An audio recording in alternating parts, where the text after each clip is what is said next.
Assalamualaikum warahmatullahi wabarakatuh. Bagaimana kabar anak-anakku sekalian? Dengan pandemi corona ini, kita harus lebih menjaga diri kita untuk lebih berhati-hati dalam segi kehidupan kita di rumah. Jadi kita harus banyak mencuci tangan dan mandi yang teratur, jangan lupa mandi, ya. Dan itu harus kalian terapkan agar terhindar dari virus corona ini. Oke? Sebelum kita memulai pelajaran, Ustadz minta untuk membaca doa terlebih dahulu. Mari kita mulai dengan membaca surat Al-Fatihah. A'udzubillahi minasyaitonir rajim. Alhamdulillahirabbil alamin.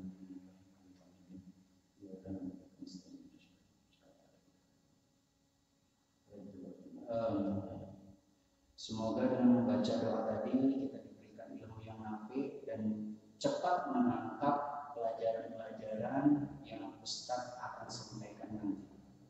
Oke. Sebelumnya di sini Ustadz sebagai guru mengajar, ya, itu pelajaran tarikh Islam. Pelajaran tarikh Islam kelas 1. Oke. Sebelum kita memulai pelajaran, ya, Ustadz ingin menanyakan kepada kalian, apa itu yang dimaksud dengan tarikh Islam? Ya. Jadi kalian harus mengerti tentang tarikh Islam tersebut. Di sini Ustadz akan menjelaskan pertama tentang apa itu tarikh. Tarikh dalam bahasa Arab itu adalah menentukan waktu, ya. Dan tarikh itu sendiri bisa diartikan ialah ilmu yang menerangkan hal ehwal atau keadaan umat manusia, baik yang telah lewat ataupun yang ada sekarang. Itu yang dimaksud dengan ilmu tarikh. Nah, selanjutnya di dalam ilmu tarikh ini, ya, di dalam kita membahas tentang tarikh, itu ada 2 faidah dalam ilmu tarikh.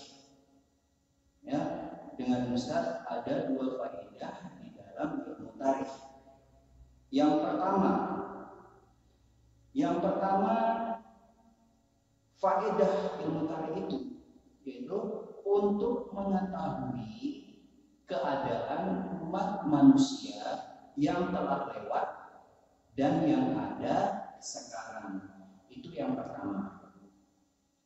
Terus yang kedua, agar setiap peristiwa yang terjadi pada suatu kelompok umat manusia dapat kita jadikan kaca perbandingan dan pelajaran bagi kehidupan kita sehari-hari. Contoh, kehidupan yang positif itu kita dapat mengikutinya, sedangkan yang negatif itu kita jauhin. Itu pasti ada di dalam lingkungan kehidupan sosial kita. Ya, ada yang baik dan juga ada yang jahat. Nah, itu 2 faedah ilmu tarikh. Selanjutnya sumber pengambilan tarikh, ya. Sumber pengambilan tarikh itu terbagi menjadi 3. Sumber pengambilan tarikh itu terbagi menjadi 3. 1, yang pertama, peninggalan tertulis, ya. Apa itu peninggalan tertulis? Oke, Ustaz akan mengasih contohnya. Peninggalan tertulis itu seperti kitab-kitab suci. Kalau kalian pelajari waktu di SD kemarin, ya, kalian belajar agama Islam, itu banyak sekali kitab-kitab suci. Di antaranya kitab suci Al-Quran, ada kitab Zabur, ada kitab Taurat, ada kitab Injil. Nah, itu adalah macam-macam kitab suci. Selanjutnya bisa dari catatan-catatan sejarah. Catatan-catatan sejarah, prasasti, ya, prasasti itu ada di PS, ya, seperti peninggalan dari batu-batu tertulis, ya, kalau seandainya dilihat di dalam gua itu ada seperti gambaran-gambaran, ya, batu-batu tertulis, pahat-pahatan gitu ya, dan isi perjanjian dan lain-lain. Itu peninggalan tertulis, ya, si perjanjian dan lain-lain. Yang kedua adalah peninggalan tak tertulis. Ya, kalau peninggalan tak tertulis itu contohnya, ya, itu seperti dongeng-dongeng masa lampau. Kalau kalian kecil dulu sering mendengar cerita-cerita dongeng pasti, ya, pasti sering mendengar cerita-cerita dongeng masa lampau, banyak ya itu ya.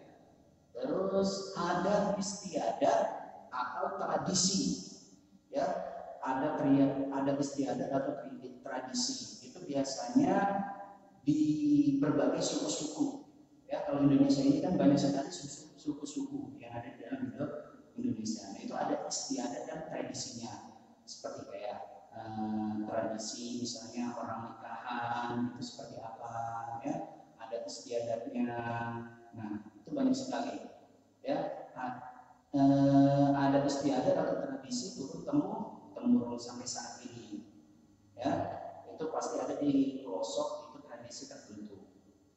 Terus legenda-legenda, nah itu bisa masuk di peninggalan tak tertulis. Legenda-legenda yang kalian dengar seperti legenda Pitung, ya, terus Jakatingkir, nah itu legenda, ya, dan cerita rakyat dari mulut ke mulut. Nah itu banyak sekali ya anak-anak. Jadi banyak sekali cerita rakyat dari mulut ke mulut. Itu yang kedua. Sedangkan yang ketiga, ya, itu adalah benda-benda purbakala. Benda-benda purbakala itu seperti bekas keruntuhan suatu negeri atau kota, ya, senjata zaman purbakala itu kan ada berita ya, senjata-senjata yang ditemukan pada masa sekarang ini yang dari purbakala itu sangat banyak sekali, ya, dan lain-lain. Nah itu jadi 3 ya sumber pengambilan tarif itu, ada peninggalan tertulis, ada peninggalan tak tertulis. Jadi sumber pengambilan tarif, ya, itu yang pertama ada peninggalan tertulis, peninggalan tak tertulis, dan yang ketiga benda-benda purbakala. Oke, lanjut. Pembagian zaman tarikh. Sekarang kita masuk ke pembagian zaman tarikh. Itu ada 3, ya. Yang pertama adalah zaman permulaan. Zaman permulaan yaitu dimulai sejak adanya manusia sampai runtuhnya kerajaan Romawi Barat pada abad ke-5 Masehi, tahun 1453. Yang kedua, zaman pertengahan. Zaman pertengahan runtuhnya kerajaan Romawi Barat sampai runtuhnya kerajaan Romawi Timur abad 15 Masehi pada tahun 1453. Nah, terus yang ketiga, zaman akhir. Zaman akhir mulai Istanbul direbut oleh bangsa Turki sampai zaman kita sekarang ini. Terus macam-macam tarikh. Macam-macam tarikh, yang pertama itu tarikh umum yang membahas keadaan umat manusia secara umum. Dan yang kedua, tarikh khusus membahas keadaan suatu umat atau bangsa saja secara khusus dan terbatas. Sejarah Indonesia, contohnya sejarah Indonesia bisa tarikh Islam dan sejarah Nabi Muhammad Shallallahu Alaihi Wasallam.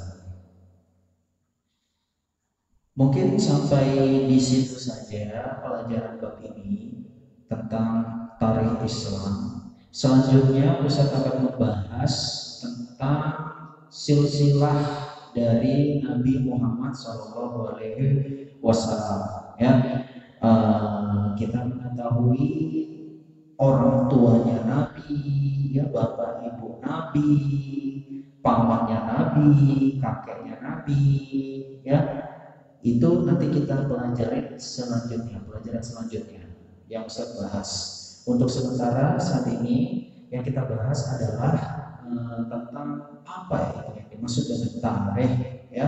Tolong kalian yang di rumah, ya, itu dicatat dari hasil yang saya jelaskan tadi, dicatat, dibaca dan dipahami, ya, dipelajari lagi di rumah, ya, jangan malas-malasan, jangan santai-santai, itu pesan Ustaz. Tolong dibaca dan yang tadi Ustaz terangkan itu dicatat di buku tarikh Islam. Kalian harus punya buku tulis, ya, buku tulis tarikh Islam kalian catat. Ya, mungkin sampai di sini saja, ya, pesan-pesan tadi. Tolong jangan menghabiskan waktu dengan hal-hal yang tidak berguna, ya. Belajar dengan giat di rumah, ya. Jangan sering main HP, ya. Jangan sering nonton TV. Itu saja pesan dari Ustaz. Mungkin sampai di sini. Wabillahi taufiq wal hidayah. Assalamualaikum warahmatullahi wabarakatuh.